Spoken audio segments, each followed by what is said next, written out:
So the big question is this: how are creators like us, who aren't built for the 9 to 5, for the people who put their passion before them being comfortable, how do we turn that passion into a living that pays the bills and a life that we love?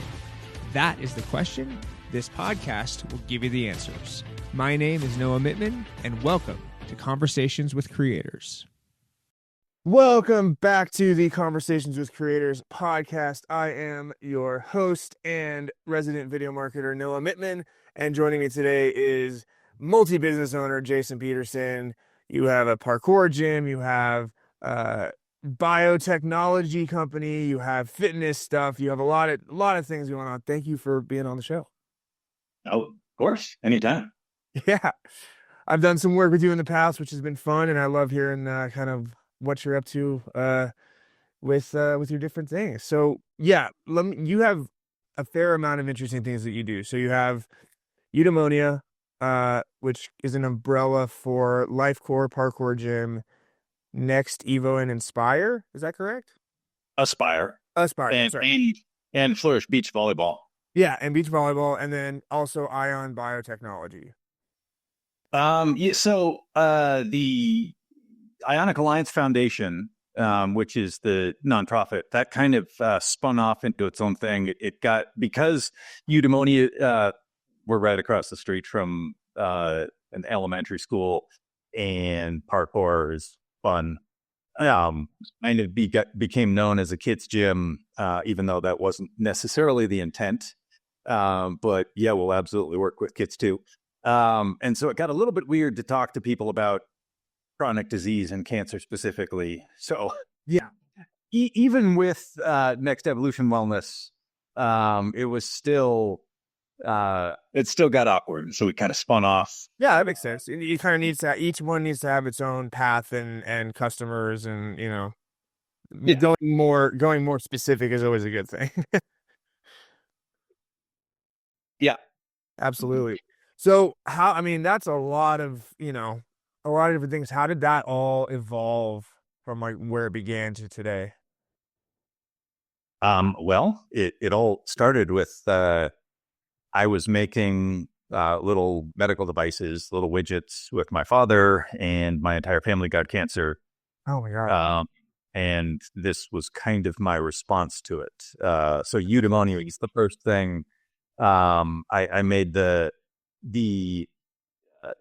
very, I guess, naive and emotional kind of vow to do something about cancer. Yeah. At the time, I felt that the only thing that I could really do was help people to live more salutogenic lives and not get cancer in the first place. 100%. And that's how Eudaimonia got started. We focused on neurosomatic integration a lot, which is the kind of the neurological base that we have to everything.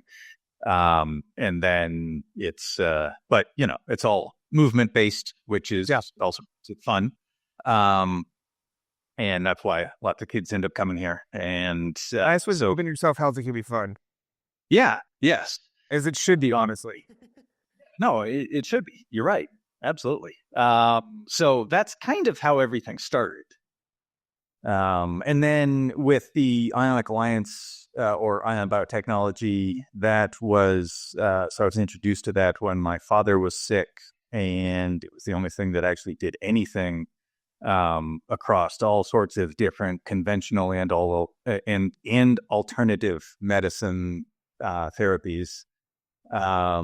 We didn't get it started soon enough. And then kind of the same thing with my mother. And actually it's really frustrating because with my mother, all of her, SPO or her pulse oxygen was increasing. She started needing less supplemental oxygen. She started regaining control and sensation below C4. So she had a secondary tumor that occurred at C4, and she lost all sensation. And C4, and it started to come back, and we were told that was impossible. Yeah. All of that was likely due to the use of the Ion Biotechnology aqueous ligands, IBAL. We say eyeball because it sounds a little bit less pretentious.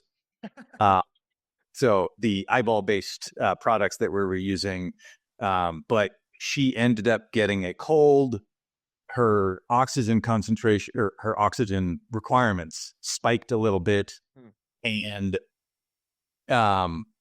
she was in hospice, so they weren't really checking up on her a lot, and she pulling the cannula out somehow at night, and then had died unconsciously. Oh my God.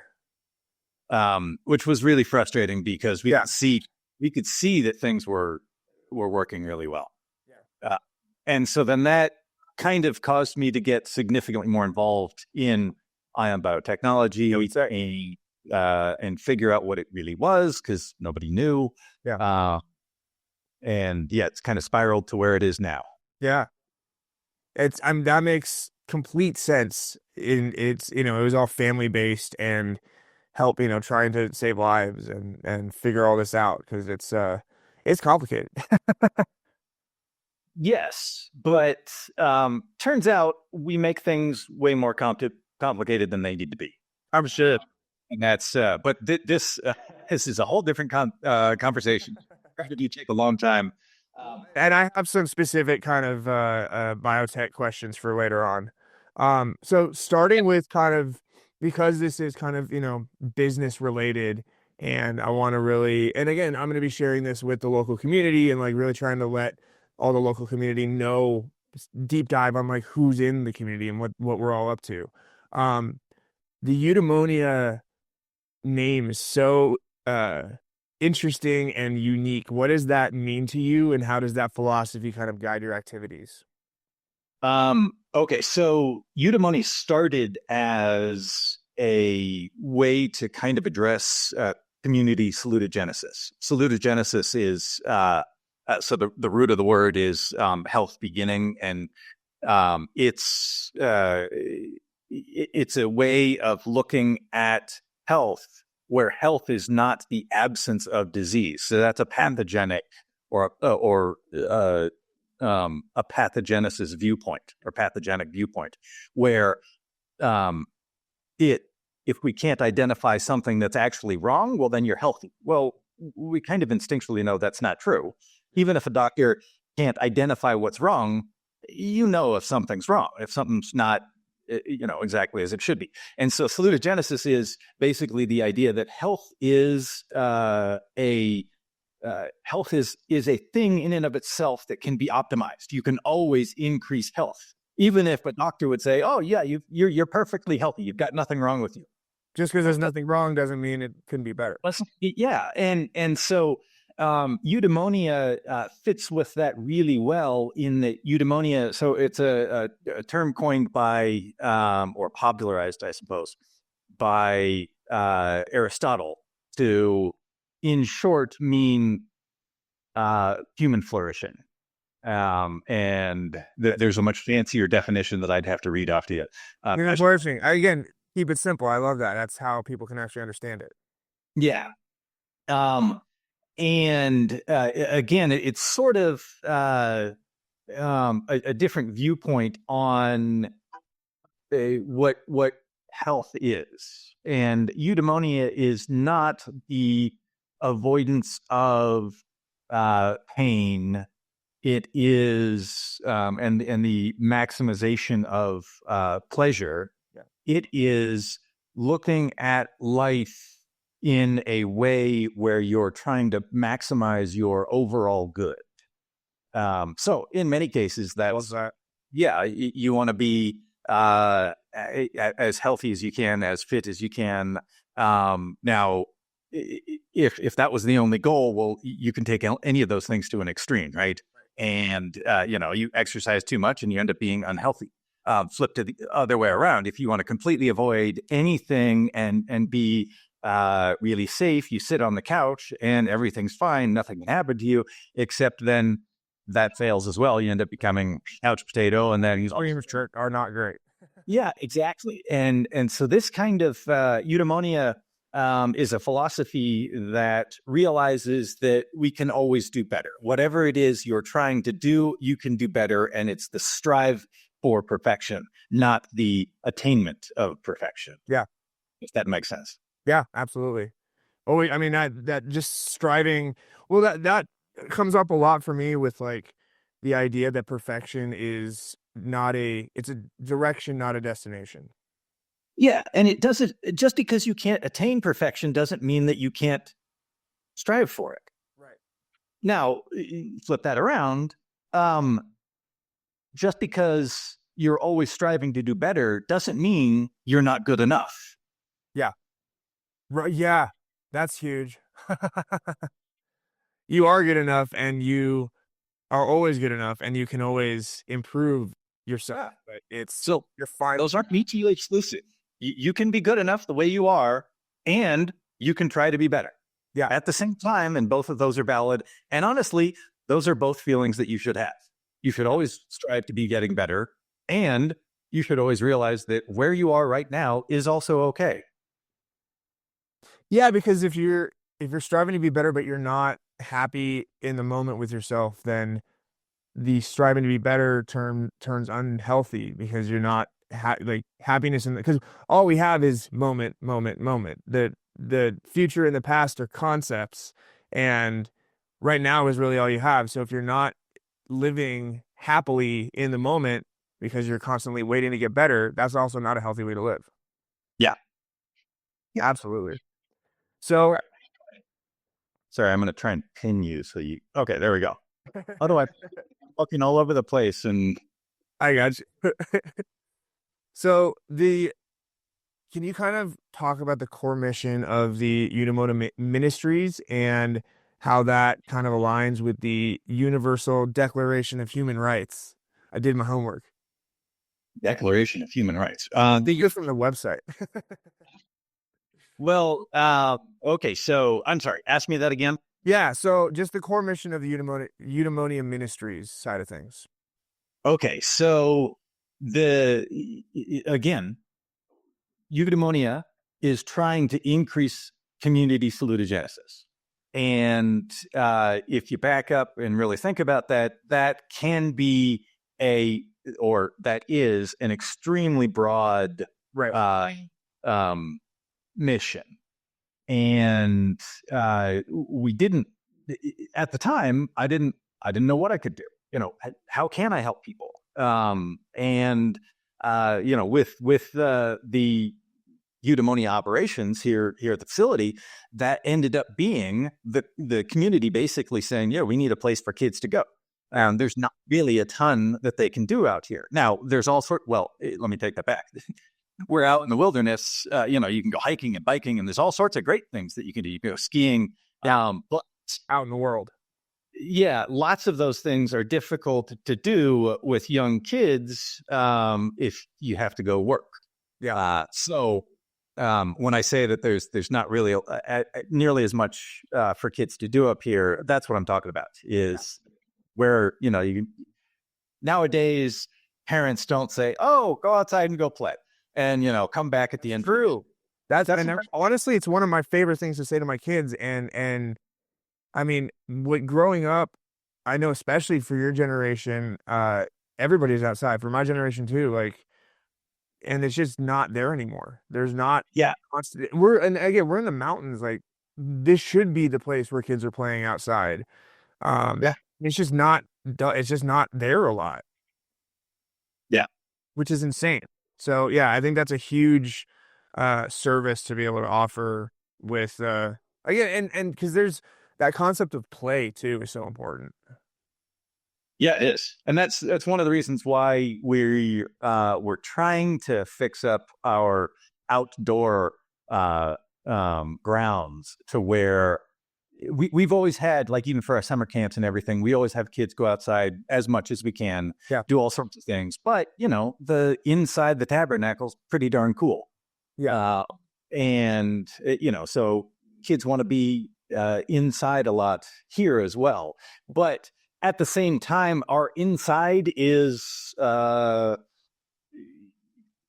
it's like a big, huge tent. And honestly, that's how it started, right? So this was Camp Coy, and the tabernacle was where the worship was done. And I think originally it was just a big, huge roof that got built and it was on a dirt floor. And since it was only used in the summer, it didn't need heat or anything like that.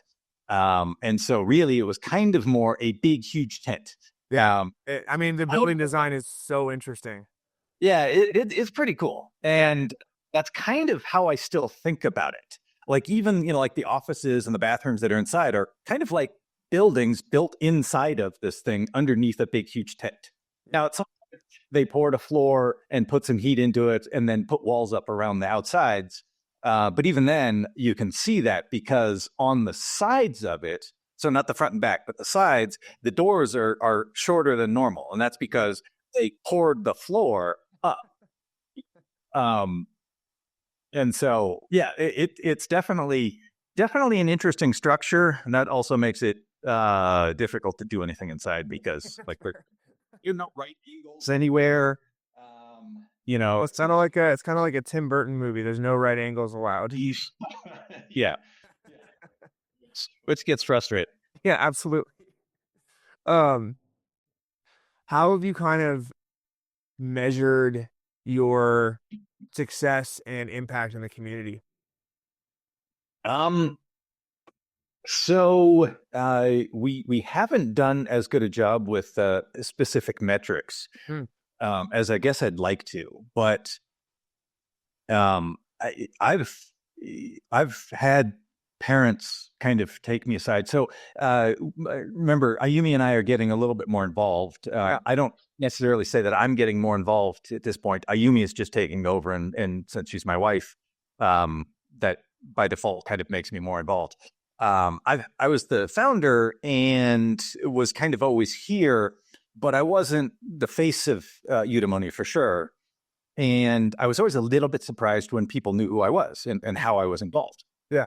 And but multiple times people would take me aside and say, "Oh, thank you for this whole place. It's really affected my kids." And then they start crying, and and I'm like,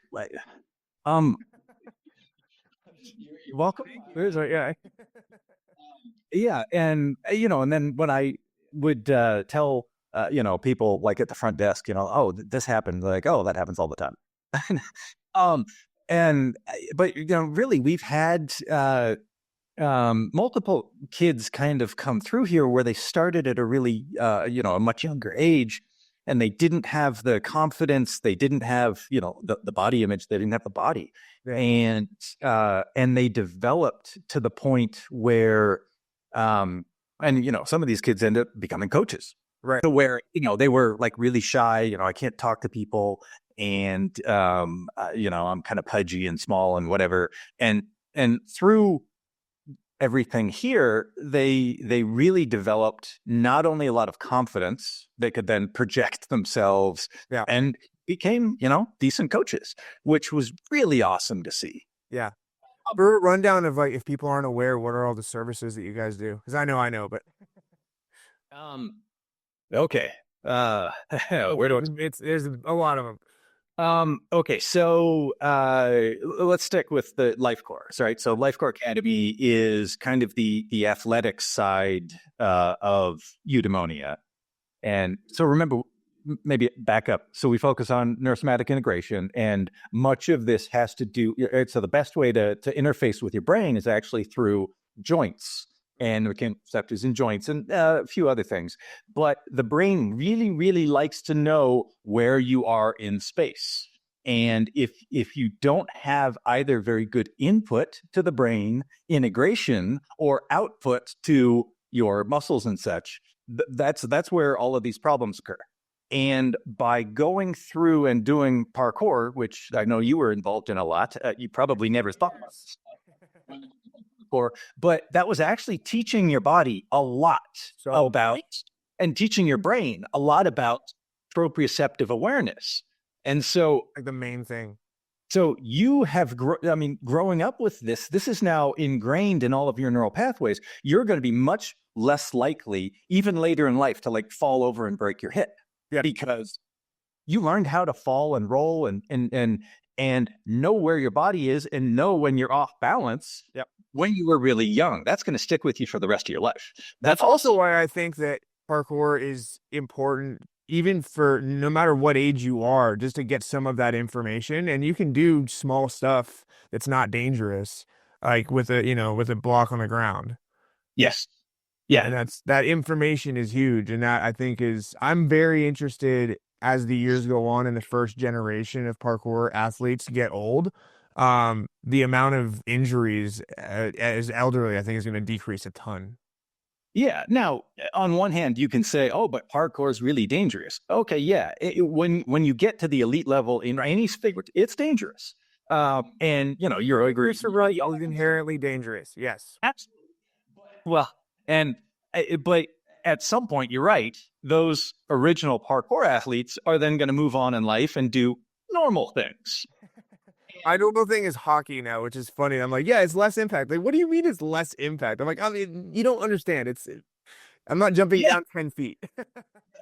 But so take those people, and now you start living a normal life, right? Because you're past your elite athletic career, and now you're right. Those people, I believe, are going to be significantly healthier than the average people. And this is actually in even taking into consideration all of the abuse they put their body through when they were younger, getting to those elite levels. 100%.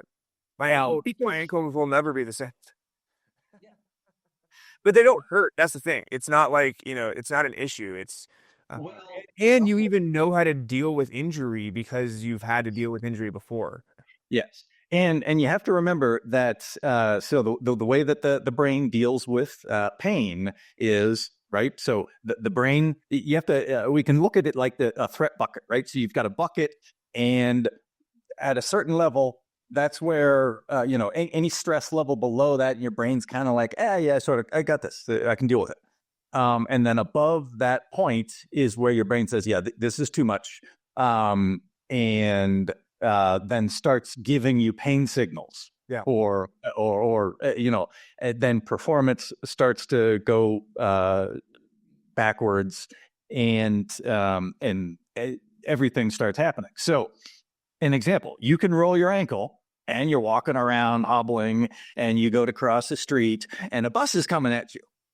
Your ankle does not hurt at all anymore. You can run across the street. You get over there. You turn around. Oh my gosh, the thing almost hit me! And then all of a sudden, you're hobbled, because the brain, that bus coming at you is a much bigger threat. You know what? We're going to ignore this pain signal entirely because it's meaningless. Then once you get to the other side of the street, okay, the bus isn't going to hit you anymore. We can go back to where we were. Oh yeah, hey, the ankle is hurt. Let's make the ankle hurt again because I want to try and modify behavior and get my person that the brain isn't happening to whatever, not jump off 10-foot blocks and land. Yeah. And interestingly, like and that's the other thing, like it might sound like a lot, but when you know proper technique, it doesn't hurt to jump off 10. I could probably do it right now. My knees wouldn't be happy, but it would be doable. Well, yeah, but, and again, in regular life, you're not going to do that. Right. But you know what? At some point, you're probably going to fall off something, a foot or so. And if you don't know where you are in space, when you put your foot down to brace yourself, it can be at a funny angle, and that's when you roll your ankle. Whereas you probably won't do that because you've got all of this built in from when you were a little kid to know exactly where your foot is, to know exactly how it needs to be when you land. You don't think about this. It just kind of happens now. No, totally. I don't actually. So other than like this, which was I was playing hockey and fell on the goal and hyperextended my thumb, I don't really get injured. Like, because I know how to deal with even slipping on ice or something. Like, I'll be able to like maneuver it and be good because you're right. My body knows how to deal with environment and handle situations. Yeah. And that's some of what we want to instill in little kids.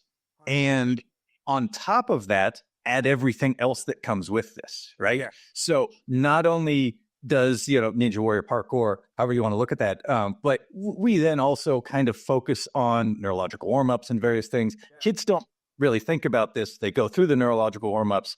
We're touching every joint. So their brain really starts to understand, oh, hey, here's where my wrist is. Here's what my range of motion is. And that's kids don't know any of this. They just think, oh, this is my warm up. This is what we were supposed to do, and then they go off and play. I never put together that. That's such a good point. That like injuries happen mostly probably because of proprioception, because your body doesn't know where it is in the environment, so it fucks up on where the step is or the curb is. And if you do know, you're just generally going to get injured less. Absolutely. That's awesome. Long-term effects of pot is why I think everybody, like, again, I have move and create or tattoos on my wrist because I like, this is how I have to be happy. By the way, getting into parkour, you will be moving for the rest of your life, no matter what it is. I have to sweat to be happy. It's like built in. And with moving being a essential thing in life, you're always going to have that, and you're always going to have the love for it and the benefits that come with that long term. That's super interesting. Yeah. And I actually think that it benefits any other sport. Oh, yeah. Because any other sport that you do, you have to know where you are in space. You have to know when you can accelerate. When you can accelerate. Anyone talk about, I mean, the one that is very, very popular, even more than parkour, is mountain biking. Yeah. Mountain biking is all space awareness. Absolutely. And you have to know base. And so you don't know any of this, right? It's your brain learns this and then you do it, but you have to know how far you can lean over based on the speed you're going, based on the traction you've got, based on the angles and everything. And no one actually thinks about this stuff, but this is what your brain is good at. Yeah. And so yes, mountain biking gets you those specifics, but doing parkour before mountain biking or parkour before skiing, parkour before anything, yeah, your brain gets really good at knowing where you are in space, how you're moving, what's safe, what it can do. I mean, yeah, I think it's so the best all around sport that adds to everything else in life. Yeah. My son is Jaden. So he's the youngest ever WFPF certified coach. He got certified when he was 9 years old. Obviously, he could. But he's been doing this for a while. And now, unfortunately, he's nowhere near as good as he should be because he never really had too many coaches. Sure. That doesn't have people that are better than him around. Yeah. And but he's actually gotten to be a pretty darn good coach himself from a pretty young age, and he's only 15 now. So it was before the beginning of last summer, right, with our volleyball programs and the volleyball leagues outside. He said, "You know what? I want to play volleyball, and I want to be good enough to be on your team." And so he started playing, and so he had to work all summer, so he didn't go to any of the club tryouts or anything like that. And he went to I guess we got to one club tryout, and it was funny. If you know volleyball, so he was middle back, and they were serving, and the setter who's standing next to him, right back, was taking off to go set the ball. And my son didn't understand why the guy next to him kept running away every time they served the ball. And I was like, oh, well, he's the setter. And then my son was like, oh, yeah. But God, the team, that's actually super interesting. Going from parkour, which is just yourself, to team sports. Oh, like I was going into hockey and I was like watching, I was like, this is so cool. And then I go to play, they're like, what position do you want to do? I was like, oh, right. Fuck, I got to like figure out this game. Yeah. Yeah. So my point with Jaden is he's become a pretty darn good player, and he's really been playing less than a year, right? Yeah, he's playing in a fast club team now, and he's got one of the best verticals. He's got the best proprioceptive awareness. Yeah. And then he's looking at other players who've been playing for years and saying, "Ooh, I want to be better than them next year." And I'm like, well, I mean, there are really good players. And there's also like, because so much of parkour is studying body and studying like what other people are doing. So that completely, like seeing what they're physically doing, he'll be able to put together because he understands that way of like learning. So yes, he probably will progress faster. Yeah. Yeah. Well, and that was my point, is he has progressed pretty darn fast. Works for everything. I encourage all parents listening right now, get your kids and you into some like beginner parkour classes, and they'll love it, and it really teaches you a lot about the body, and even for long-term health. Like I think it should be required in schools.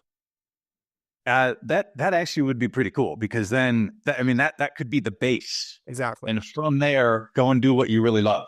Like instead of doing badminton in PE, like sure, I didn't whatever, do parkour, have a parkour teacher. It's a universal thing.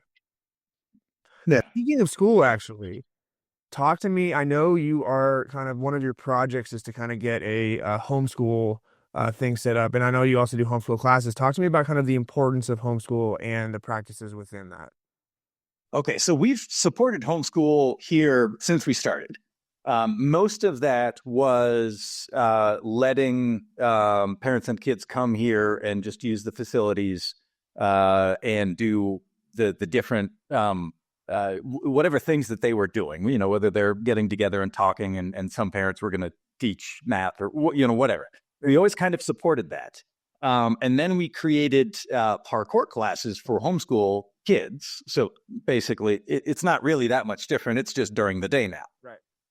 But we also wanted to kind of branch out and do a little bit more, where we wanted to really start taking the kids through more learning. And on one hand, you could say, oh, well, that's just a school. Well, yes, but technically it would have been a homeschool enrichment, because we didn't want to get into actually being a school and all the regulations, all that kind of stuff. But so we wanted to focus on really taking a lot of the control and giving it back to the kids, rather than standing up in front of a bunch of kids and saying, I'm going to teach you. I have all the knowledge and I will give it to you. It's kind of flipping the script and being learner-driven, learner-guided, learner-governed, even, to where they get to decide what they're learning, when they're learning, how they're learning. And it doesn't mean we can't bring experts in that will then give a class in whatever. Right. But it would be much more, the kids would then go out and say, hey, we need to learn this or something. So let me back up and say, well, then, how do you ensure that the kids learn everything they need to learn? We do this in a few ways. Mostly it's project-based learning. And you need to make sure that the projects are awesome enough that the kids really want to do it. Yeah. Now, to finish this and get this project done in the way that they really want to do it, I need to know some math. I need to know how to write. I need to know how to read. And so now, not only do they have to use this, they've got a reason to learn their math and reading and writing. As opposed to, and I remember as a kid, I hated, I was good at math. I ended up going on being an engineer, and but it killed me doing the homework. Yeah. Because I was like, I understand the concepts. Right. I don't sit through it. These are like the problems written down in a book. 1 million people have done this. I'm not doing anything new. Why? Who cares? I get the right answer on a stupid problem. Who cares? Yeah. But if I had to actually do something, I'm trying to create a bridge, whatever. And I need to know, how long the bridge can be between the supports based off of, the weight that's going to, so on and so forth. Okay. Now I've got a reason. Oh, I got to do some math to figure this out. Yeah. Oh, how do I do that math? Well, now I've got a reason, because I want to make this bridge that's going to be super awesome, connecting from one spot to another. And I want to walk across it and have it not collapse and, kill me. So I have a reason now. And so then the question of, oh, well, when am I ever going to use this in real life disappears. Right. Right. And you're actively using it in real life. Yeah. And it disappears even before that, because it's not, hey, you need to learn this. I'm going to teach you.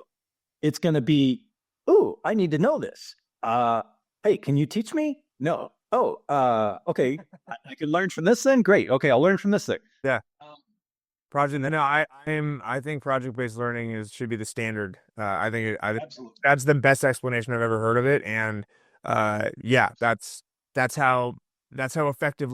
Because that's learning where the information actually sticks. Well, not only does it stick better, it's faster because the kids are more engaged. They want to know this. It's not, oh, I've got to learn this stuff. So you get away from our current school system is really set up in a way that the kids don't have any control, and they're encouraged, or they're how should I put that? They're incentivized to do the absolute minimum. Oh, 100%. Now, when I say absolute minimum, that absolute minimum can be different for different kids, right? It's, well, I have to satisfy my parents. My parents make me work harder. Okay, well, I'm going to do the absolute minimum that satisfies my parents. Other kids are, well, I'm going to work for the teacher, and I'm going to do what the teacher thinks is good. And then other kids are, oh, well, I just want to be better than, my friends, so I'm going to do just a little bit more than them. But it's always a minimum, as opposed to hey, I need to learn this because now you can say kind of the same thing in that sense. I'm going to learn to the point where I can use this. Okay, well, that might still be a minimum, but that's a good something. Yeah. That's where it should actually be set. Yeah. Not, oh, well, I need to do more so that my parents love me, or I need to do, I can do less because that's what the teacher thinks is okay, and the teacher thinks I'm smart. Yeah. Or, I don't want to be so good that the teacher sends me off into the corner and says, oh, you're so good, you can just work on this on your own. Yeah. Well, that sucks. I want to be part of, I like it when the teacher tells me how good I am. So I want to be just good enough so that I get to stay over there, and the teacher still, encourages me all the time.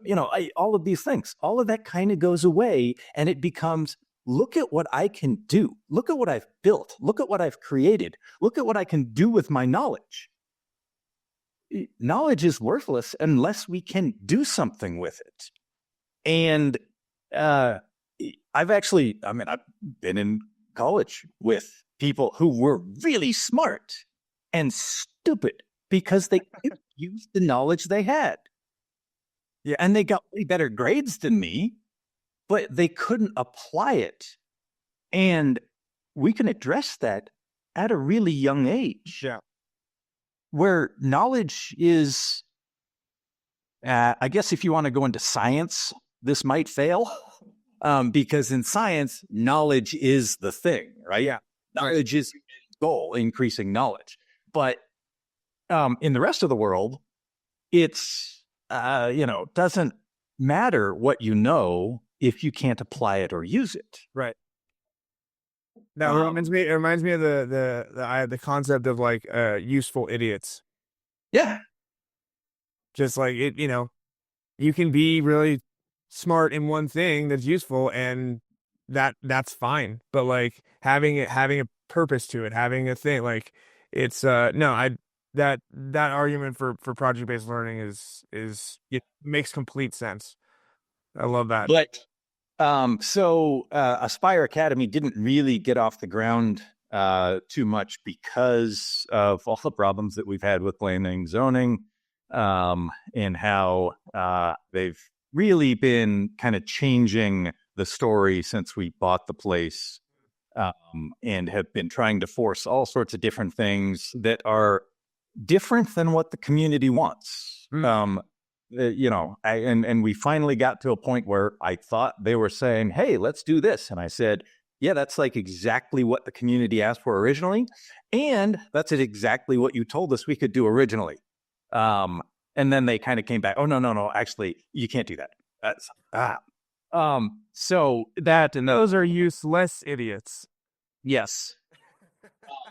So the problems with contractors, which you know some about as well. So rather than a big formal at school, however you want to put that, I kind of am thinking, so there was going to be kind of an entrepreneurial bent to this as well. Which is also, I think, I think entrepreneurship should be taught in all schools as well. how we make a better world. Yeah. So my dream with that was that kids, let's just look at the high school portion, right? So as they're going through high school, they would have built multiple businesses, and probably the first many that they built suck, and they end up learning a ton. And by the time they get to where they're graduating, their businesses are real. And then what I really wanted to happen was the kids to have to be able to look at this and say, okay, well, do I go to college?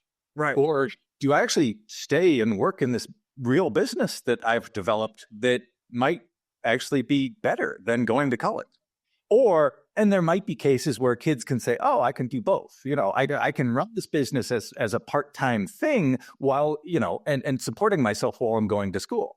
Or maybe, they could take that gap year off the year after high school and really develop the business and get it to the point where, okay, maybe this is the point where I can now sell it. Or maybe it's a business that can run fairly, without a lot of input, or I could do part-time that allows me to go to school. All of those things would look great on resumes to go to school in the first place. Yeah. Now, Talk about the best economics class ever is starting and running a business. Yeah, absolutely. And that's it. You have to understand the math and the reading and the writing and the communication. I mean, it's everything. You have to be able to do just about everything. And even if it encompasses so much: selling, human relations, oh my God. Yeah. Everything. And if you, even if you wanted to just go and work for another company, you're going to be a way more valuable employee. Yeah. Understanding everything that your boss and your boss's boss and the owners are going through. Absolutely. And asking the right questions when meetings, how you're going to be asking way more effective questions than anybody else in the room. Yeah. Because you've been through it. Yeah. Okay. So you're sending us down this path. Is this a meaningful path? Right. What are we actually going to do with this? Where is it going? Even if I can answer this question in the end, what do we get from it? Oh yeah. Nothing. I guess we should deprioritize that. Yeah. Talk about the fastest promotion, progression you'll ever have. Yeah. And so what I'm actually thinking now is I mentioned Angelina to you actually, I guess earlier this morning. And she has been around forever. And so she got WFPF certified as well. And so she teaches parkour classes. For anybody that doesn't know, that's the official organization parkour certification of the world. Yeah, for the world. Yeah. But she always focused on more performing arts camps and various things. And so she's actually she starred in a movie that I think is actually being re-released this year. I don't really know much about it. And then she's done a bunch of other performing arts things. And I think she started this when she was really little with her family, and they would go around and with all sorts of different performance stuff. And she does circus stuff, and so she knows a bunch of martial arts, but most of them are from a performance. Yeah. That's interesting. Yeah. Performance martial arts is definitely a thing versus effective martial. I mean, it's all effective, but you have your moves that you rehearse. Yeah. And so I don't want to say too much there because she might have actually gone through kickboxing for real as well. Hey, he said I'll kick your ass. But okay, so now set that aside for a second. Now the other thing is all of these kids. Oh, I want to be a YouTuber, and it's just also, and you realize how small a percentage actually do something well in this, and it's a little bit more than just making funny videos. You then have to do things that would promote it. You have to be able to market. You have to figure out a cohesive reason that you're doing this in the first place.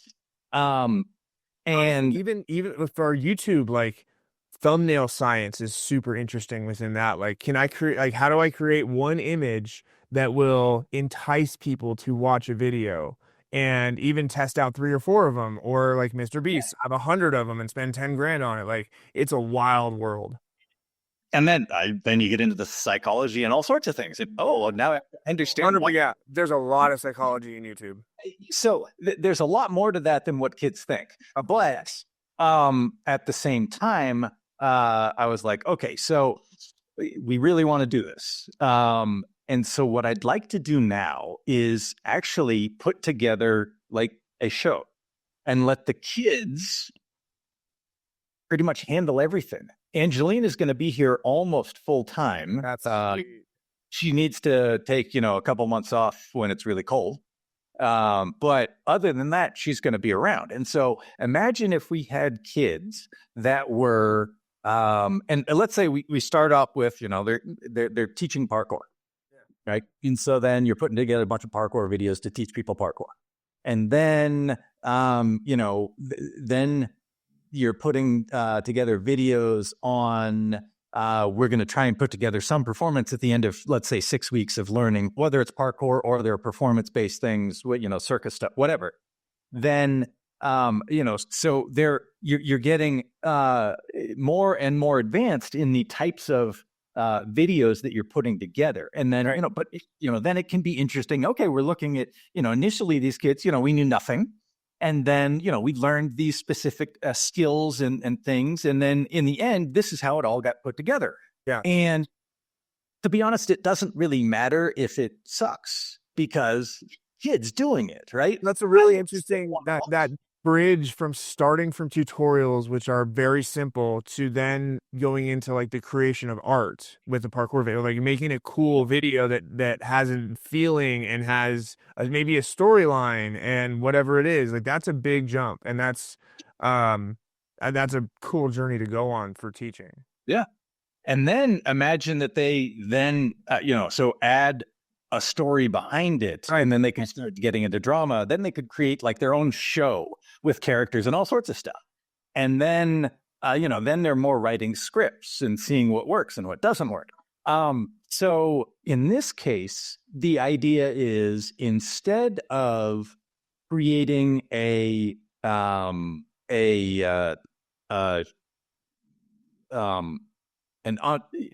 of creating your own business, well, here's the entrepreneurial business. You guys have to do all of the stuff involved in here. And we just happen to have someone who knows a lot about this. So when you need help, you can come ask them. But we're not gonna direct everything for you. We're not gonna do everything for you. You're gonna have to do it yourself. And again, I love that. It's like, okay, you got this one thing done, and then what do I do next? Here's 3 things. This is probably the most important. Go do that. And they can, oh man, I love that. That's super cool. And so, I mean, this does a lot of things, right? It takes even just the parkour from, I'm learning all of this stuff, to there's a reason I'm learning all this stuff. I really want to be able to do this particular skill because that's my part in the performance, right? Whether it's parkour or the circus or whatever. There's a reason now to be learning all of this stuff. And collaboration. Yeah. Oh, yes. And absolutely have to work together. And what I'm thinking is kind of cool is that the kids who just want to do parkour, fine. They do parkour. They're never involved in any of this. And, they jump around and do the things. And then people just, other kids are filming them. Kids who don't want to do that, they can handle the filming. The kids who don't want to do that can handle the editing or stitching together. There are a lot of things to do here. And that can appeal to lots of different people and lots of different interests. And I think it would be super awesome if that got to be big enough to where it made money on its own. And then I think it would be awesome. Well, one, to not have to charge kids to come here. That would be amazing. Yeah. And or if there was a way that we could figure out kids, percentage ownership of each thing that they do. Right. And that money basically goes into a fund for them. So if they decide to go off to go to school, then they've actually got this income. And that income can be recurring because, as you know, you create a video. it's not necessarily a one-time thing. And if they can get to the point where they can actually, that's the real work of YouTube is, okay, cool. You made a video, do it again next week. Yeah. And every week, this is your new job. It's a video every week. And let's, saying it makes money, but like, that's what being a YouTuber is doing it over and over and over and over. Yeah. And making it interesting and new and like researching there's the YouTuber ecosystem is very interesting and very complex. Yeah. And so also some of this is coming from, now this would be a few steps down the line once the kids get to the point where they can actually put together a cohesive story, and so on and so forth. But I went to a medical convention with the Ionic Alliance group. And I actually met this lady she was at this little tiny booth, and she was actually just sitting there for a friend of hers. It was something to do with sleep technology, and got talking to her. And she said that she and her husband produced a movie, and it was like $10,000 is how much it cost them to produce this. And I ended up, watching it, and it was kind of a cheesy movie and stuff, but it was at a low budget for sure. But it was kind of cool. And she's like, well, I've kind of given up on the whole Hollywood thing, because then not only is there all of the kind of the negative aspects to that, and which I guess we don't want to get into, but you have to, you kind of have to prostitute yourself out for also what they want, not what you want. And she's like, you know what, I'm kind of done with that, because for $10,000, we picked this thing. Hollywood as we currently know it will be done in the next few years. That'd be great. Yeah. But and I guess the hard part is the kind of the bigger budget things that are fun. Yeah, that's going to be. Well, and also that's the thing is it doesn't need to be. You can make honestly, the one thing that YouTube has done, and the kind of decentralizing of everything. Like, you can make something and have a studio anywhere because there's access to stuff anywhere you want to go. So you don't have to be centralized in LA, which thank God. Oh yeah. Yeah. Well, so to finish that story, she's telling me, okay, we spent $10,000 to put this together, and they got it picked up. So I downloaded it from Amazon, right. And you sell it and get distribution. Yeah. And she's like, it will probably make $250K over the next 10 years from it. And so I'm just going to do this. And she said, action movies and horror movies and thrillers and stuff, those are the ones that do really well, because it's okay that it's not a big, huge blockbuster. They're still kind of fun to watch.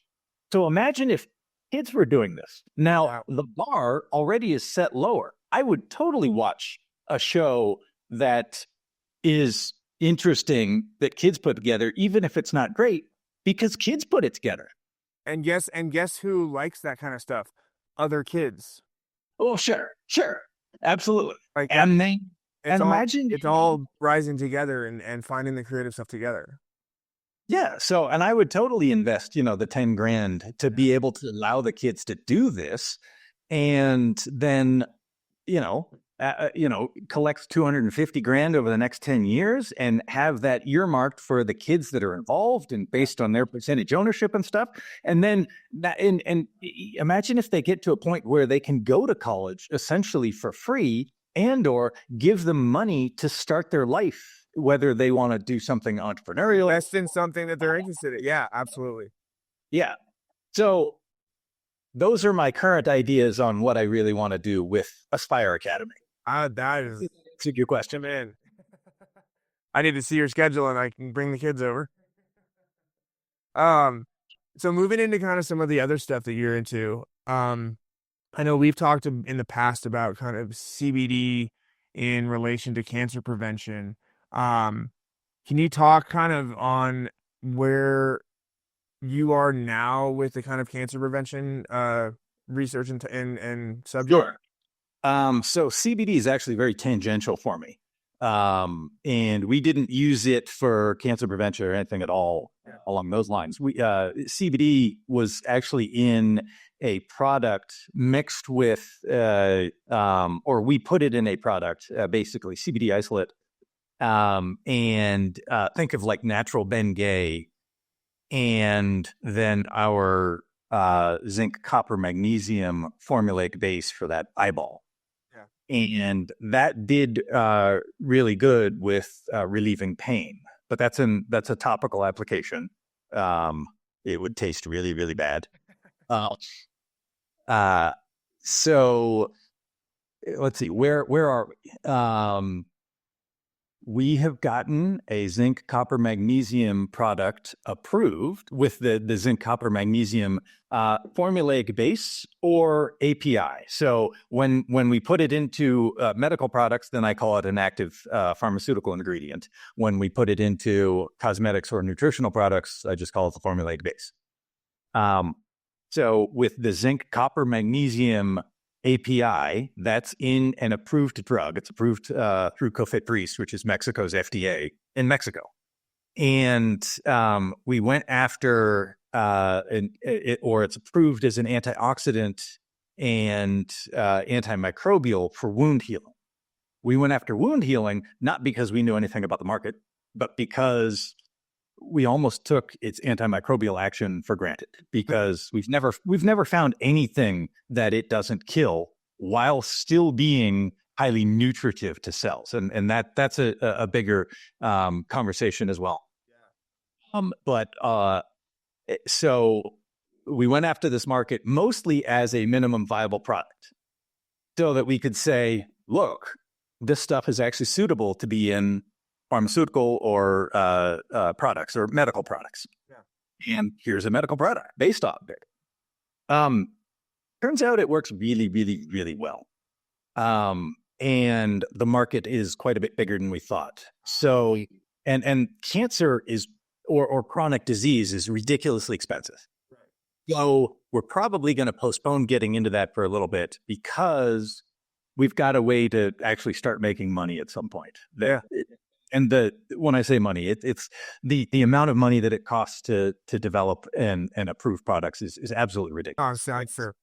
It's really frustrating because this is almost a completely salutogenic product, meaning we are increasing local access to your cells. So it basically, it's highly bioavailable zinc, copper, magnesium sulfates. And there are reasons why localized cells are under kind of a significant need for these ions that systemic delivery can't supply. Meaning, okay, well, we've been eating things with zinc and copper and magnesium and forever, right? And people generally stay healthy. So why won't that work now? Well, the problem is zinc and copper and the sulfates together are synergistically highly antimicrobial. And I can go into all that later. But you cannot ingest them in the concentrations that you would need, because it would destroy your microbiome on the way in. So we are basically flipping this with a local first delivery. So we actually get to the cells that need it first. Then when those cells expel what they don't need, then it gets in the bloodstream, goes into the liver, and then the liver uses what it needs and then basically excretes what it doesn't need. Whereas otherwise, you eat it and then you digest it. It comes first, and then... So the delivery method is topical then? Currently, yes. Okay. Currently it's topical. You could nebulize it. You could inject it directly. That's a tumor, but those are going to cost a lot of money to develop. Right. It's topical. But so now let's step away from chronic disease and all, sort of chronic disease. The approved product, basically, doctors don't want to use anything new unless what they know has failed. And so in Mexico, what that means, remember, it's approved as wound healing. Yeah. And so mostly it's being used on untreatable diabetic wounds. Untreatable meaning we've been trying to treat it for the last 4 weeks and it's failing. Nothing is working here. And that can happen specifically for diabetics because they've got poor blood supply, poor nutrient supply, and localized immune problems. And then the other problem is we're getting more and more microbes that are resistant to antibiotics. And so we can't cure them. Okay, what do we do? Well, amputation. That's all you can really do. Yeah. And the wounds are ridiculous. By the time they get to the point where, we've been dealing with it for 4 weeks, or in many cases it's longer because they've been dealing for a while before they went to see a doctor and said, okay, I got to get this taken care of. And then it's another 4 weeks of, antibiotics and whatever the heck they're trying to do and nothing's working. Okay, amputation. Oh, hey, this thing is new. Why don't you try this? Right. We've yet to find a wound that we couldn't heal. Wow. So we've saved 100%. So far. Yeah. That's crazy. Yeah. But that also kind of makes sense because we also have been unable to find a microbe that it won't kill. Wow. And so to try and not get into the science too much, real quickly, copper. So metals have always been antimicrobial, right? And I'll stay kind of high level. There's some overlap, but generally copper will destroy a microbe's cellular wall. Now, there's some microbes that can they're resistant to this or they can repair from that damage. But during that process, that cell wall becomes more porous. Now, with increased zinc and increased sulfates, you get even more zinc and sulfates into the microbe. And what ends up happening is the zinc interrupts enzymatic function, the sulfates interrupt metabolic function, and even the resistant microbes to copper can't repair themselves, and they just die. And we haven't found anything that this combination won't kill. Now, it's amazing. The other thing that it does is zinc and copper are the cofactors for the enzyme called superoxide dismutase, or SOD. And that enzyme is what reduces radical oxygen. That's the first line of defense to reduce radical oxygen from an enzymatic point of view. The other line of defense is just antioxidants like vitamin C or whatever. Yeah.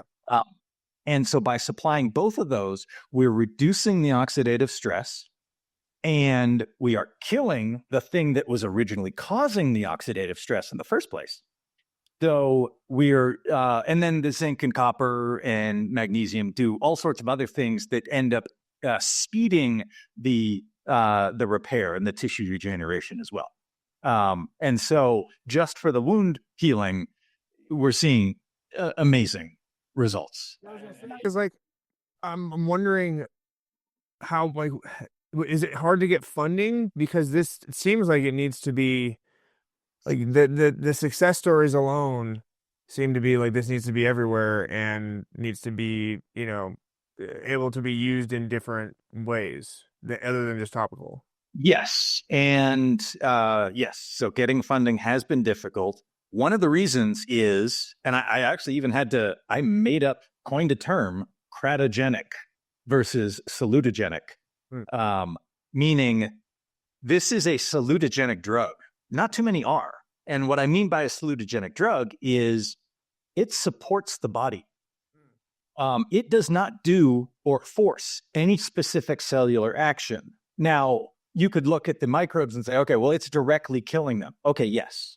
So from a microbe's point of view, I guess it's a cratogenic drug. It kills them. Now, most drugs are cratogenic. Kratos is force. And Genesis is beginning again. So with a cratogenic drug, I'm using that to differentiate. When my mom, when I was young, my mom would tell me, "Oh, that's a drug," and the way that she said that was, it's bad because it's forcing your cells to do something. That's what she meant. Now, you can turn anything into a drug. A drug. You could take an apple and get it approved as a drug, and then you would be able to claim benefits from eating this apple. But that would be a salutogenic drug because it's not forcing anything to happen. Right. most cryogenic drugs force a specific cellular action. So just take anti-inflammatories. Now, that the action that you want isn't necessarily a bad thing, but this is how these things can fail, right? So, okay, I take some Advil, I rolled my ankle or I've got some damage and it's causing inflammation. So I take the Advil to reduce the inflammation. Yeah. Well, the problem is the body needs inflammation to repair. And if I end up taking the Advil too soon, I'm actually, in the worst case, I'm damaging or I'm interrupting my body's ability to heal. Right. In the best case, as soon as the drug wears off, the cells immediately go back to trying to produce inflammation because they need it. So in the best case, the drug really just, it doesn't do anything. As soon as it wears off, it's done. Yeah. Whereas if you took it at the right time, and I've got this out of control inflammation cycle, and I want to break it so that my body can reset. Okay, well then that's the time to take it. Okay, for whatever reason, my body isn't resetting. I take the Advil, it forces the reset, and now, well, my cells aren't asking for inflammation. Well, maybe it can stop and I can go back to normal. That's the hope. But since we don't think, and doctors don't really think in that or from that viewpoint, right? Oh, inflammation here, take this. And on top of that, it is that cellular action that's being forced that ends up causing all of the adverse effects. It's really hard to develop a drug that does one thing and the one thing you want. It also does all sorts of other things. As we know from any pharmaceutical commercial on the planet. Yeah, absolutely. And it's not like, oh, sometimes. No, it always does all of these things. Yeah. Now, your body might be able to overpower those and go back to normal, in which case you don't really notice them. But those are just other effects that the drug has. Right. And I'm actually, so I'd hate to interrupt you, but it's been on my mind for like 10 minutes. Oh, what do you think of ivermectin? So ivermectin is a cryogenic drug. Yeah. And I would always say you want to use salutogenic therapies first, right? And if they're not working, okay, then go into cryogenic therapies. Yeah. That's not necessarily to say that the cryogenic ones are going to be more powerful, but they will force something to happen. Yeah. And if you think that it should be happening and you happen to be right and you can't get it to happen with the salutogenic drugs, well, you might be able to fix that by using cryogenic drugs. But then it also comes down to kind of a cost-benefit analysis, not only on the cost, but costs on, or I guess I should say a risk analysis. That's a better way. And the risk for ivermectin's pretty low. Yeah. Now, also, because I've been hearing a lot about it for like, not just with, I've been hearing that it cures cancer.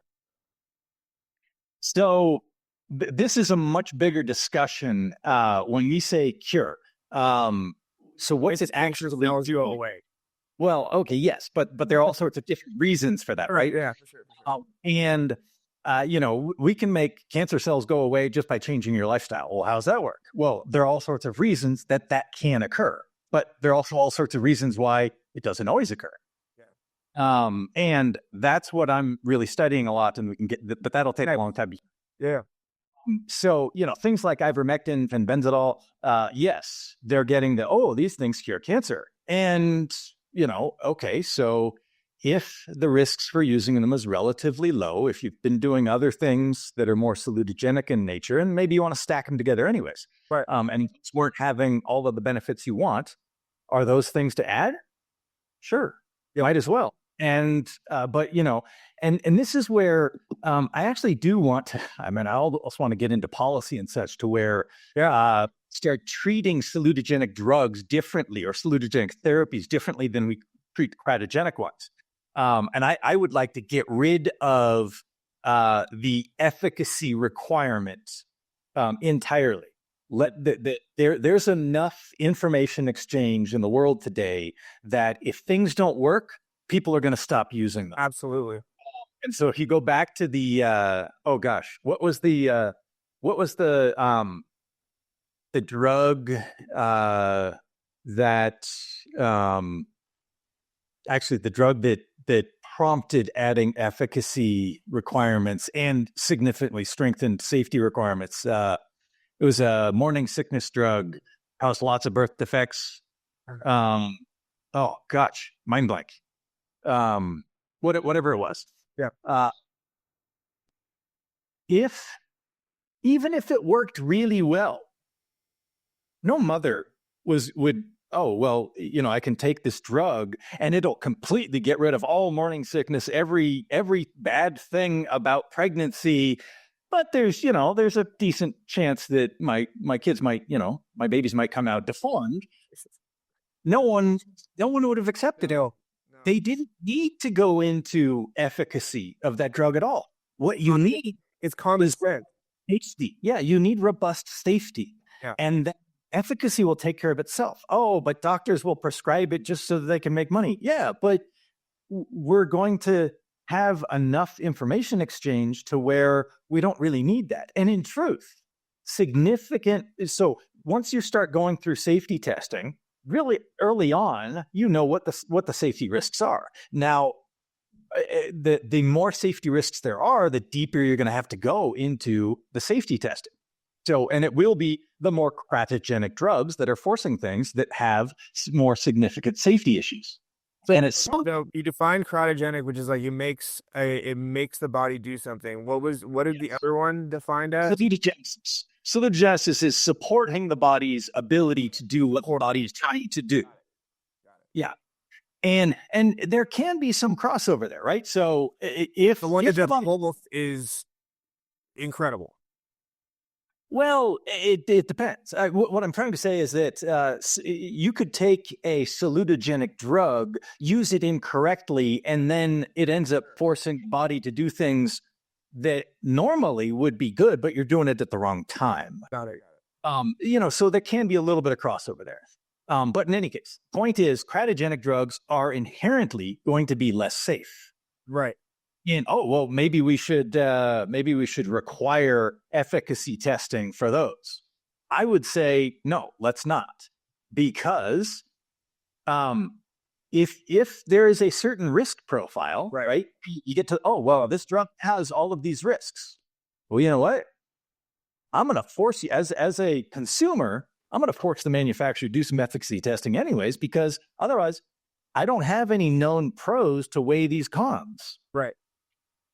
You're giving me a bunch of cons. Okay. I'm not going to use it unless you give me the pros. Now, they weren't required to do that, but to be able to market it, they would. Whereas a salutogenic drug, well, it might do all of these wonderful things, but I don't have to prove it because that would be ridiculously expensive. And are you going to use it? You might not. But, if you look at the safety profile and say, but it's really safe, I might as well try it and see if it works. Yeah. Because with all of these drugs, the doctor always has to come back and say, by the way, you're an individual. So even though we've done all of this safety testing and we know, percentages of, this percentage of the population is going to react like this and that percentage like this. And a relatively small percentage of the population is going to have really severe side effects. So, there are risks for all of these things, but that's all individualized. Well, if everything is individualized anyways, it really makes it worthless to go through and prove efficacy or try to prove efficacy for salutogenic drugs, because in the end, you still have to say, and it might not work for you because of your specific biology anyways. Right. Well, if there's no reason not to, right? So there's no safety risk, or the safety risk is really low, well, then you might as well try it. Exactly. And if it doesn't work, then you don't use it. Yeah. And in most of the salutogenic drugs are not going to not work. They might not work for you because of specific reasons. And they might work really well for other people because of specific reasons. And that's one of the things that I find frustrating. The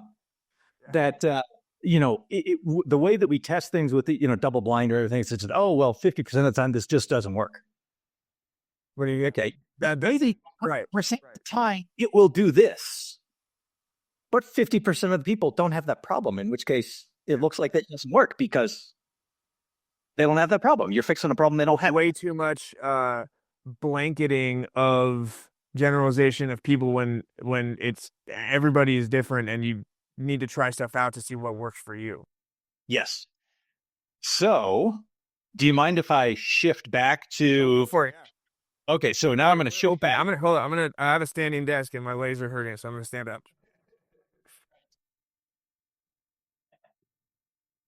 Go for it. Okay. So, I'm going to go back to Eudaimonia now. Yeah. So, the wellness brand of Eudaimonia is Next Evolutionary Wellness, or Next Evolution Wellness, and NEW, new. And we are, so when I first started getting into this, even before looking into and learning about ion biotechnology and researching all of that, I did, when my folks got sick, it actually started with when my dad was sick. I wanted to understand, why do some therapies work? Why do some therapies not work? And why do some therapies work sometimes and not others?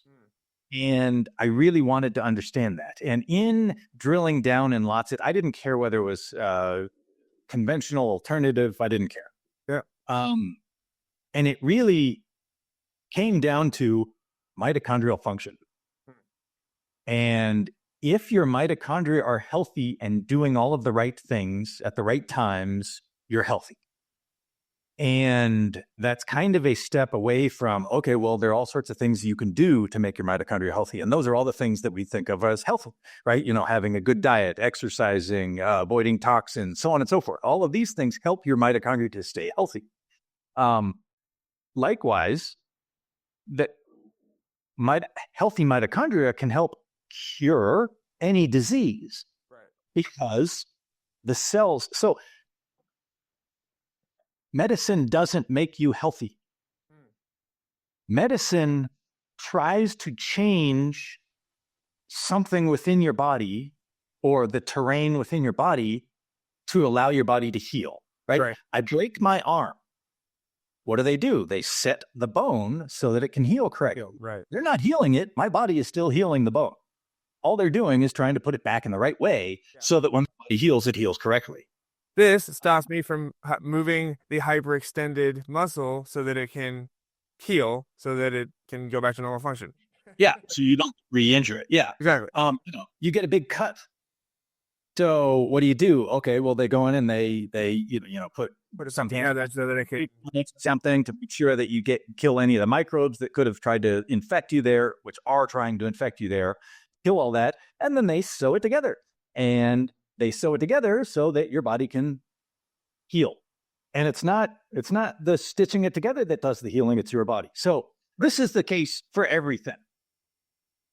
And all of that, all of our healing requires, yes, we require the nutrients and the building blocks and all that kind of stuff. And we address that separately with different types of nutrition and various things. But it also requires cellular energy.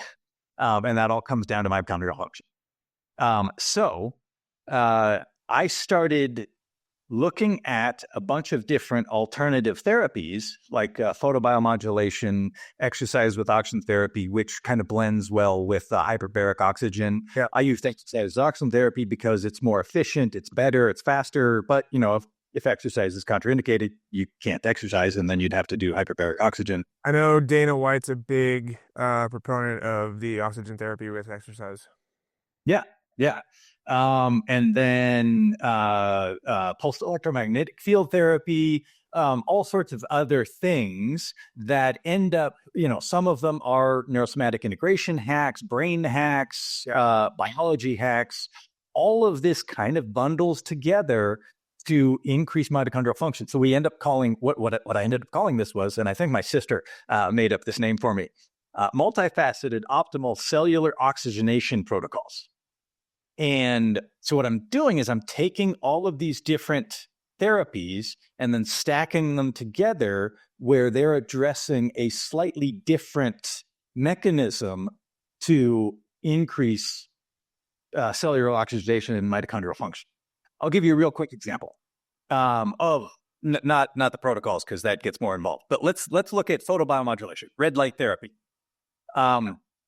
What's really happening there is the photons are getting into your body. And why does it have to be red light or infrared light? The only reason is because that wavelength penetrates into your body more. It doesn't really matter what the wavelength of photon is. If you could get the things that need what the mitochondria, if you could get your mitochondria outside of your body, doesn't matter what the wavelength is, because you hit. I found the wavelength that actually gets in the body. Yes, exactly. And so what's really happening? Some people do photobiomodulation or red light therapy, and they come back and, oh, that was amazing. I feel so much better. I've got so much more energy, yada, yada, yada. And others say, I took a nap under some lights. Nothing. And so specifically, this is where, so then, if you do these studies, you have to say, oh, well, some of the time it just didn't do anything. Well, perhaps 100% of the time it's doing what it was supposed to do, but those people didn't have the problem. Here's the problem. Right. So when cells are under stress, they produce nitric oxide. And sometimes cells have a problem releasing that. Now, NO is generally considered a good thing. Once it clears our cells and gets into the vascular system, it causes increased, vasodilation, increased circulation. All these are good things, right? Really, what's happening is the body's trying to get rid of this molecule, right? And it needs to get all of this to the liver so the liver can get rid of it all. Which is funny. We think of this. Should I call it a toxic gas? I guess I could call it a toxic gas as a good thing. Well, yeah, it is good in the really small levels that we're talking about here, because our body's attempt to get rid of it and expel it from our body does really good things for our body. Now, here's where the problem occurs, is in the cells, sometimes cells have a tough time expelling it, getting rid of it. And NO can end up binding onto. So there's an enzyme, and I'll just call it CCO. That enzyme is involved in actually taking oxygen and getting it into the mitochondria. So that's how the mitochondria that's like the very last step of getting the oxygen into the mitochondria so it can be used, or at least within the electron transfer chain and in the aerobic metabolic process there. That's where we get most of our energy. Okay. And so the mitochondria need to maximize the amount of oxygen that they're getting. Now, this little enzyme, CCO, cytochrome C oxidase, sometimes its little oxygen receptors or holders end up getting a nitric oxide that kind of bonds onto it. And so you lose the number of spots that it can hold on to oxygen. And therefore, it gets less efficient at moving oxygen into where the mitochondria need it. What happens is the photons really just kind of knock those off. And then they go out of the cell, opening up all the little spots for the oxygen to hook on. And so we get more oxygen into cells. If you have that problem, you're going to get significantly more better oxygenated mitochondria, and they're going to be a lot more efficient at developing energy. And you're going to say, wow, I feel great. If you don't have the problem, you're going to say, yeah, it didn't do anything. But from a physical standpoint, it's still doing that. Right. It's just you didn't have the problem. Yeah. In which case, you don't notice any difference. And probably everybody has that problem a little bit, but if it's small enough, you won't even notice. So is the solution to figuring out like what the best therapies are for you, like blood work, or like how do you find out? So see, that would be very difficult. The solution to find out whether photobiomodulation will help you, the easiest one's to try it. Because again, there's no downside. Now, there are concerns. Oh well, and people are scared to ever suggest that you do that with cancer because that might increase the energy that the cancer cells get. There are actually reasons that it won't, but there's very little study behind it. In which case, they're scared to ever do it. Listen, less damage than chemotherapy. So, it's not even close. Yeah. But so that's the other problem, right? So there are a few of these kind of biohacking places that are cropping up with a bunch of these different things. I'm super interested in biohacking. It's kind of what I'm going to be getting into this year. I'm waiting for my mom to sell her place, but I'm going to be doing the sauna and cold plunge every morning. Okay. Yeah, mix up. So we'll have to come back to that. So one of the problems with these places is you go on, what should I try? Right. I try red light therapy. If that doesn't help you, you're going to walk away and go, I just wasted, what was that, $50, $75? It didn't do anything. Probably all their other junk. It's the same, it's not going to really do anything. And that frustrated me. So again, I looked at, well, okay, why might it not help? And what can I add to it to make sure that one of these things is helping? And so bundling photobiomodulation, exercise with oxygen therapy, and pulsed electromagnetic field therapy, the reasons why bundling all of those together kind of hits almost everything that can impede mitochondrial oxygenation and mitochondrial utilization of oxygen. Yeah. And so together, that's significant. But problem is cost. Expensive when you start. So that's what I'm trying to do here is kind of bundle all these things together in ways that so again can be cost effective and effective. No, and I love it because it's like the bundling is the best way to actually see results because you're hitting it from so many different places that like that's the highest percentage of likelihood that it'll actually do something for you. Absolutely. And so we're actually going to start. So I've started another podcast with a company presenting all of this, and they apparently really know what they're doing in terms of the marketing because it got ranked at it broke within 250 within Apple charts. Tracking ranked is a big deal. Yeah, it's ridiculous, and it was kind of embarrassing because the first one got ranked, and I was like, I didn't. It was just some goofy guy. So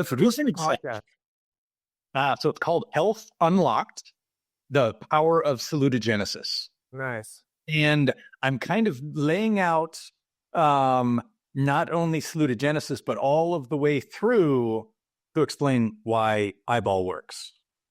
Yeah. How many have you done? I think we're taping 6 on Monday. So I think the lowest it got was in the 40s in the health, alternative health. And then in the 200s in the more general health. Well, you're on the right path with those numbers is all I'll say.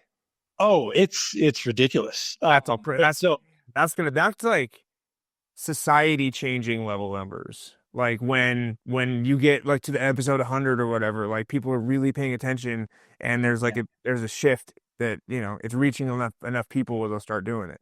Yeah, I hope so. I have to become a better speaker finally. You Steve, great. Listen, so this is where I'm interested in the subjects, but I have zero scientific, like very little scientific knowledge, but you've been able to explain it to where I can get it. And that's impressive because I was coming into this. I was like, I know I'm not going to get a fair amount of this because it's just like, I don't know, but you've explained it really well to where I actually understand it. All right. Well, thank you. So on Monday, we're actually going to tape an episode specifically on the MoCo protocols. Okay. And I'm going to introduce what I'm kind of, actually, I guess I've already introduced it, but I'm going to talk about it a little bit more in depth. I'm calling it the new Colorado experiment. If I say the Colorado experiment, do you know what I'm talking about? No. Okay, so who was it? Arthur Jones is the guy who created the Nautilus equipment originally. And the original exercise machines, okay. Right? So the original exercise machine guy, he got a couple guys to go through. It was purely hypertrophy. And what was the guy's name? Casey Viter, I believe, was the first one. And it was done at CSU. I'll just say CSU, one of the Colorado schools. Whatever. One of the Colorado schools, and so he gained 63 pounds of muscle and lost about 18 pounds of fat in 28 days. So, I mean, it's absolutely ridiculous. And It doesn't sound physically possible. Yeah. And so he was an elite bodybuilder who had been injured. And so he had gained a lot of fat, lost a lot of muscle really quickly. Got it. So his body was used to gaining, like being in the... Yeah. So getting back to where he was probably a lot faster. And back then they were using skin caliper, skin fold measurements with skin calipers and stuff. So it wasn't as accurate, but still, I mean, even if the numbers are half of that, it's insane. That's ridiculous. Yeah. And since we're in Colorado and it's Next Evolution Wellness, so NEW, I'm calling it a new Colorado experiment. And I want to take as wide a range of people with as wide a range of goals as I can get through our MOCO protocol and kind of when I track. So if you're interested, super interested. And I want to get people who are healthy. I'm going to try and see if I can get an elite athlete who's an older elite athlete and see if we can. He's actually done some of them before and really liked them. Yeah. I've had people with migraines go through and do it, and it was getting rid of their migraines, or somebody with a traumatic brain injury. So I want to get, if I can get any. Call myself an elite athlete. I'm trying. So my current goal, I'm at about 180-ish, and I'm trying to get to 165. Yeah, but so I want to take as many ranges of people as we can get. Like, so Jaden's going to go through it. His goal is to increase his vertical jump. Nice. My wife, Ayumi, is going to go through it. Her goal is to she wants to lose fat, gain muscle, and increase her vertical jump because she plays volleyball. Nice. I'm going to go through it myself, and I'm going to give myself a realistic and unrealistic list of goals just to see what can really happen. Yeah. People with cancer, if I can get anyone with cancer to go through it. If you know somebody with cancer, hold on, I'll get you in touch with him. Okay. He's in chemo right now, and I'm so pissed about it. Well, so chemotherapy works fairly often early on and the first time you do it, and then it gets less and less beneficial. Oh, interesting. So maybe like doing it once and then moving away is better. Maybe. I mean, well, yes, it's better than. I just know so many. A third or fourth time you're going to do chemo. I could argue there might be better things to do in the first place anyways, but you know what? I don't want to. So that's one of the things with all of these different things that I've got, and even with like the eyeball products, right? We end up, so we've got thousands of people who have used eyeball products, likely for clinical reasons. And just like, all of these people also are going out and buying vitamins and trying to, be healthier and whatever. So we're really just part of that. And truly, eyeball is nutrition. That's kind of the way that I look at it. Yeah. It's a more bioavailable nutrition doing different things. It's a local first as opposed to systemic first delivery. And we can get into all that and why that might be better under certain situations. Regardless, if somebody's going to go into chemotherapy and actually, let me back up. My mom was a practitioner of a specific energy medicine. I very much have a negative. That energy medicine has a negative connotation in my mind because it didn't do a thing for either my mother or my father. But the placebo effect is real. Oh, yeah. And it is a very good thing if you can. There's actually a pill. It was a little purple pill. It was called the purple pill. And it was a placebo. The idea is I take this purple pill, I focus on what I want my healing, whatever. I focus on a healing intention and I physically take this, right? Remember, our brain Oh, super It's powerful. activated by I'm brain now, right? So our brain is activated by motion. So I did a physical action that my brain and my mind, which is part of my brain, can latch onto to initiate my brain's healing capabilities, right? So that's how the placebo effect works. So let's say somebody said, oh, I'm going to use this energy medicine. Now, from my point of view, that's a bunch of crap. It didn't do a thing for my parents. And now let's say they were getting a positive effect. And I convinced them, let's say I'm omniscient and somehow I can prove that it's all fake. Right. Did I do them a favor? No. Yeah. Right. No. Well, now it won't work for them. Whereas before it was working for them. That's my whole thing with like religion and crystals. And I was like, if you believe in it, your brain has the power. If you believe that it's working, it might work for you because you are giving that energy to it. And that can be chemical. Absolutely. Yeah. Yeah. It So works for you. Great. Like not hating on it. yeah. So for that reason, when we're working with people who are telling us what they're doing, we will only step in and say, that might be a bad idea if there is something significantly contraindicated. Yeah.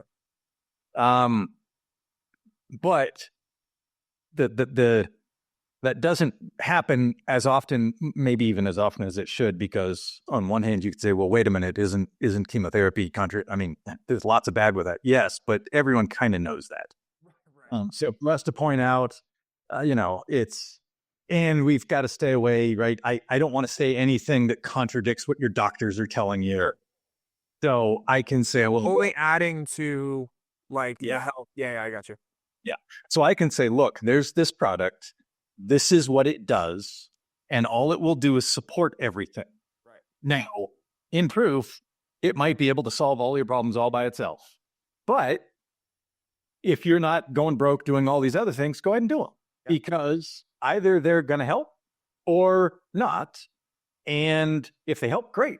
They'll just make it better, unless there's something really bad about it. And in truth, the really bad could be, it's way too expensive. Okay, well, that's where you have to go through the cost-benefit analysis. And that's where come back to ivermectin, fenbenzidol. Yeah, those seem to be having a decent amount of effect. They're pretty low risk. Yeah. And it's relatively inexpensive. And if you're going to use them for a little bit, go ahead and try it. And, keep track of blood work and such. And if they're not doing much, well, okay, then, you're not going to be on it forever. Right. That's how medicine should be, by the way. This is how, like, it should be tried out. But, it's all an experiment. It's all, let's see what works for you. But in truth, doctors are supposed to do that, right? They're supposed to start with the least invasive intervention first. And if those are working, and cheapest, potentially. Okay. Yeah. But that's the business side of things. Yeah. I mean, I completely forget we were talking about the MOCA protocols. Yeah. So I mean, if you know of anyone who wants to be involved in this, I'm absolutely looking for average people as well. But then I also want to have the outliers of people who are older, people who are younger, people who are elite athletes, people who are, I see if my mom's interested. She's 70, 50, 75 and has muscular dystrophy. Okay. Yeah. All right. Yeah. So you were also talking about, getting adults to come out and do parkour. Yeah. One of the things that we were trying was our, the kettlebell athletic training, the kettlebell juggling. And the reasons why we do that, it's because one, it's fun. Now it sounds crazy. And so the guy who created this actually just lives right down in Lakewood. No way. And first time that I went through the training with him, I was like, your biggest marketing problem is, I'm a little weird and I thought this would be kind of cool, but this is awesome. And you're going to have it's hard to tell people how awesome and how much fun this is because it sounds a little crazy and it's yours. So they're immediately, because, oh, this is your thing. Of course you think it's awesome. You're going to try and sell this to me. But it's actually a lot of fun. And if you look at the neurology of it, to be honest, I actually got in really good shape. So did TJ when we were doing this. We were doing it once a week. And it was hard not to overtrain, because you get to the point where you're like, oh, I almost have this trick. And so you do it over and over and over and over again. Oh, I finally got it. And the next day it's like, wow, I did a lot of work. Yeah. While you're doing it, you don't really think about it much because you have the goal. You've got a goal, and there's this play aspect to it. Oh, yeah. And you're doing all sorts of things where, right? So neurologically, I'm working out. Oh, you can't see this, but I'm just doing a barbell curl or whatever curl. Your brain kind of knows that movement. Yeah. There's not, your brain's like, yeah, I got this. All you can do is do more of them or add more weight. And even then the brain's still kind of like, yeah, okay. So it's heavy. I get it. I know how to do this. I don't really have to do much or try much to adapt. It's a little bit heavier than it was last time. Okay. So right. I'll add a little bit of muscle. Sure. Whereas with the kettlebell athletic training or the CAT system or the juggling, you're doing different movement patterns all over the place. And the brain is, whoa, I don't know what's going on. I need to do a whole ton because apparently my body is now going to be doing these crazy things. So I need to adapt a lot to all sorts of things. So the adaptation is significantly faster. And you're developing proprioceptive awareness because you're doing things all over the place. And it's more functional movements than, just this. What is the protocol? Well, so it's a bunch of different things, and I can tailor it towards specific goals, right? I will get rid of my beer belly and get my abs back. So one of the, okay, so let's see, can I do this quickly? I do have another call that I've got to jump on at 1:30-ish, and actually I think they're going to call me a little bit early before that.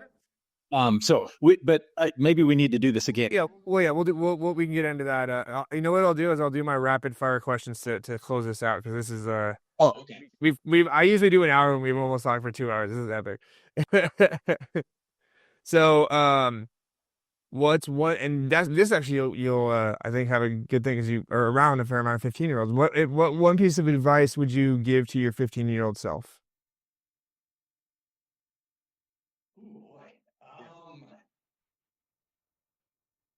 Well, that's a tough one, because really where I was at the time, I guess spend as much time as I could with my parents, because they're going to be gone too early. Damn. Yeah, no, that's a fair point. Spend time with family. I think that's something that is always good. What is one of your favorite quotes and why? Boy, I'm terrible at answering these types of things, because it's not really my favorite, but the only one that I could keep about is so power corrupts, absolute power corrupts absolutely, from Lord Acton. And actually that is the premise behind the Acton Academy schools and our Aspire Academy, which was originally going to be an Acton Academy. Nice. Love it. What's a hobby that kind of helps you relax and takes you away from the grind? I guess I've got to say volleyball. Nice. Because I play a lot of volleyball. It's fun. And then just roll out the red carpet for you. Tell people kind of where to find you and what you got going on. All right, so what I've got going on. All right, that's my guys. We cover what you got going on. Where can they find you? So Eudaimonia is the Eudaimonia Health Flourishing or Human Flourishing Center, HFC. We are located in Indian Hills, right across the street from, I guess, Arrowhead Park and/or the fire station.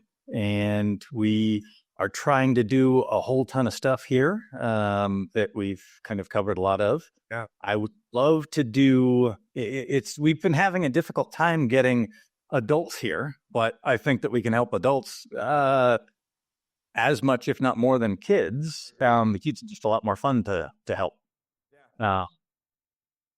Yeah. So yeah, if you audience, if you're interested in any of the subjects that we've covered today, this is a fantastic place to go and learn more and play and just all the stuff. It's I love what you guys got going on.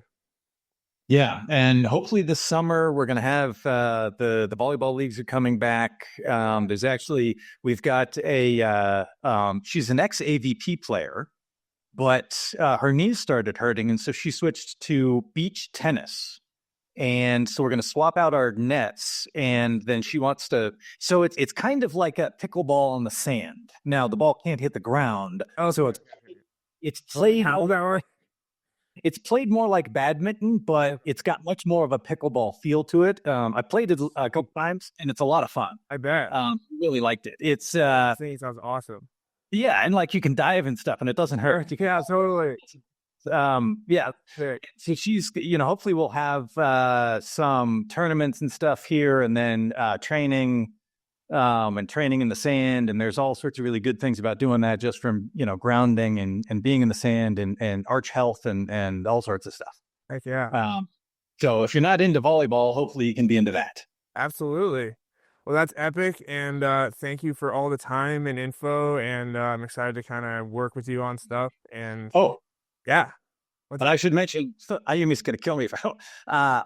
So the summer camps for the kids, that's opened already. And so it's less expensive, I think, until April or March or something.